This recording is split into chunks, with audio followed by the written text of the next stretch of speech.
Last week in America, we had a lot of men make laws that say that basically if a woman gets an abortion in their state, she will be a criminal. And any doctor that assists her in having an abortion is a criminal.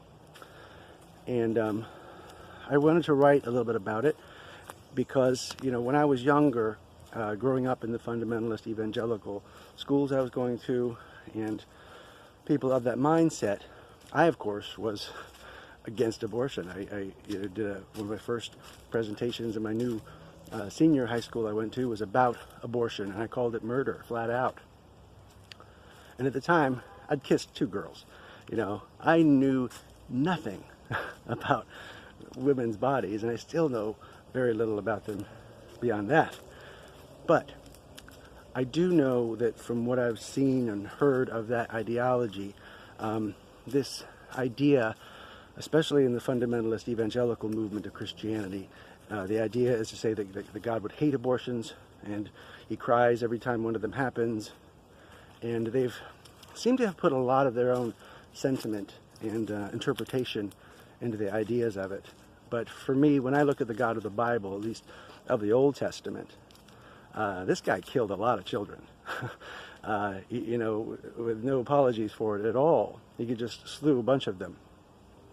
And I don't think that God, if that characterization is true, really cares about it as much as a lot of Christians like to think. It was one of those things that bothered me a while ago when I would see at the Planned Parenthood facility in Sarasota, I would see all these Christians out there marching against it. And right down the street was the homeless shelter where, nobody had a place to eat or food or anything like that. And I don't actually follow Christ and actually do what Christ asked. And you feed the hungry, shelter the homeless, visit the sick and imprisoned. That's what he said to do, not go try to stop people from doing things that you don't think they should be doing. So for me, I know a lot of people, and even the governor of Alabama, when she signed this thing, she said it was something about for God or something like that. And here's what I do know about God, is that he gave us free choice.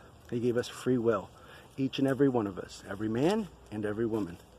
And I think that if you're going to try to make more human laws that punish people and criminalize them, then you do not have faith in God. You are not trusting God.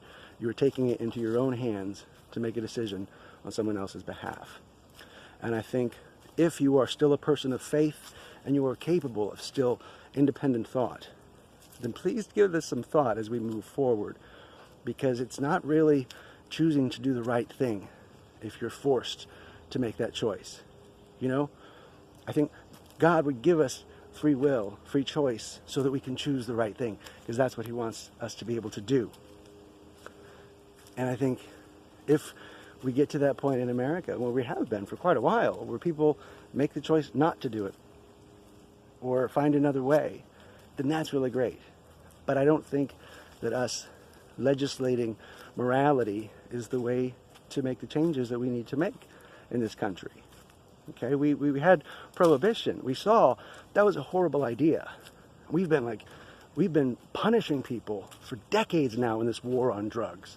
And we have some of the highest abuse rates and overdose rates in the country. That's an epic failure. Epic failure.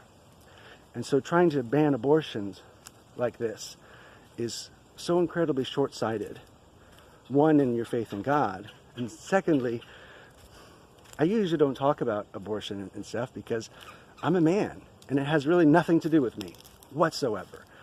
And I think if any legislation is going to be written or proposed or put through by on women's health in any way, it should be made by women. If you're a man, you shouldn't be involved in this conversation at all, unless you're a gynecologist or some other sort of doctor like that.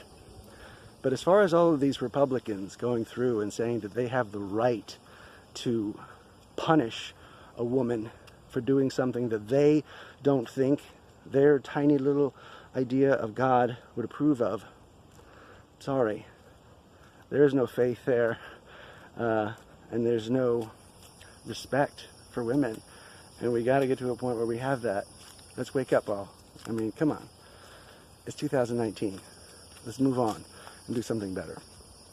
Anyway, that's just what I wanted to share with you while I was out here in the woods today, walking around and pondering this. So, women, I got your back. I hope that you can get the care that you need wherever you are, and we should make that just a part of our whole deal here.